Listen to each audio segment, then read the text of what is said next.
Hello friends, आज आपण पाहूयात शिल्लक राहिलेल्या चपातीपासून एक चटपटीत पदार्थ जो लहान मुलांनाही अगदी आवडेल। त्यासाठी अगदी घरातलेच मोजके साहित्य आपल्याला हवे आहे।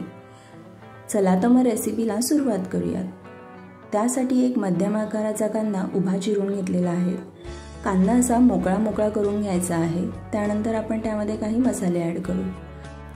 त्यामध्ये सर्वप्रथम बारीक चिरलेली कोथिंबीर घालून घेऊ। मग थोडीशी जिरा पूड घालून घेऊ।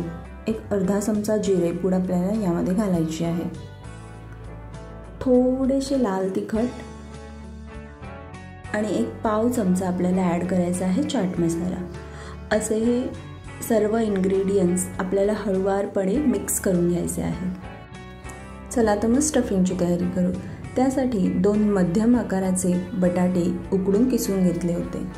त्यामध्ये आपण 2 कापून घेतलेल्या मिरच्या आणि 1 इंच अद्रक आपण ग्रेट करून घेतले होते, किसून घेतले होते ते घालू।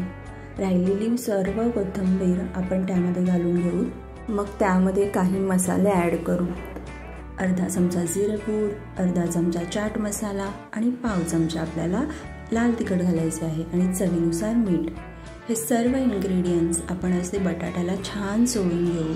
हे मसाले असे छान चोळून घेतले की आपले स्टफिंग एकदम चटपटीत तयार होते।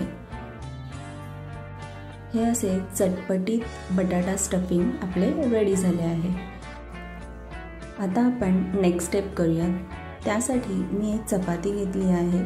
तुम्ही ताजी चपाती किंवा राहिलेली सकाळची चपातीही घेऊ शकता। त्यावरती तुमच्या आवडीनुसार 1 किंवा 2 चमचे टोमॅटो सॉस स्प्रेड करून घ्यायचा आहे। टोमॅटो सॉसऐवजी जर तुम्हाला आवडत असेल तर शेजवान चटणी तुम्ही लावू शकता। त्यानंतर आपण करून घेतलेले बटाट्याचे स्टफिंग असे अर्ध्या भागावरती आपल्याला स्प्रेड करायचे आहे। त्यानंतर त्यावरती आपण मुलांच्या आवडीचे थोडेसे चीज घालणार आहोत। मी 1 चीज क्यूब ग्रेट करून घेतलेला आहे। त्यावरती आपण थोडेसे चीज स्प्रेड करून घेऊयात। तुमच्याकडे चीज नसेल तरीही चालेल, तुम्ही पनीर वापरू शकता। पनीरही नसेल तरीही चालेल। विदाऊट चीज आणि पनीर आपण हे करू शकतो। त्यानंतर आपण कांद्याचे जे मिश्रण घेतले होते त्यामध्ये थोडेसे मीठ घालून घेऊ, कारण त्याला पाणी सुटले असते म्हणून आपण मीठ आधी घातले नव्हते। कांदा असा स्प्रेड केल्यानंतर आपण चपाती दुमडून घेऊ। अशा प्रकारे मी अजून एक चपाती तयार करून घेते।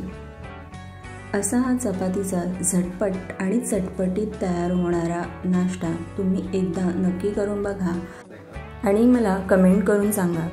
मला खात्री आहे तुम्हाला हा नक्कीच आवडेल। अशा प्रकारे आपण दोन्ही चपात्या तयार करून घेतल्या। चीजी पदार्थ मुलांना आवडतात म्हणून मी चीज घातले आहे।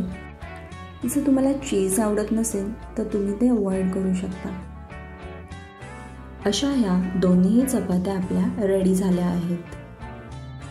टोमॅटो सॉस लावल्यामुळे चपाती आणि स्टफिंग छान चिटकून बसले आहे। आता नेक्स्ट स्टेप म्हणजे आपल्याला याला भाजून घ्यायचे आहे। त्यासाठी गॅसवर मी एक पॅन ठेवला आहे। पॅन गरम झाल्यावरती त्याच्यामध्ये मी 1 चमचा साजूक तूप घालून घेतले आहे आणि त्यामध्ये आपण बनवलेल्या ह्या 2 चपात्या घालून घेऊ। एक 3 ते 4 मिनिटे तुम्हाला मंद आचेवर हे भाजून घ्यायचे आहे। चपाती जोपर्यंत क्रिस्पी होत नाही तोपर्यंत तुम्हाला हे भाजून घ्यायचे आहे। मी 3 ते 4 मिनिटाने त्याला एकदा उलटून घेते।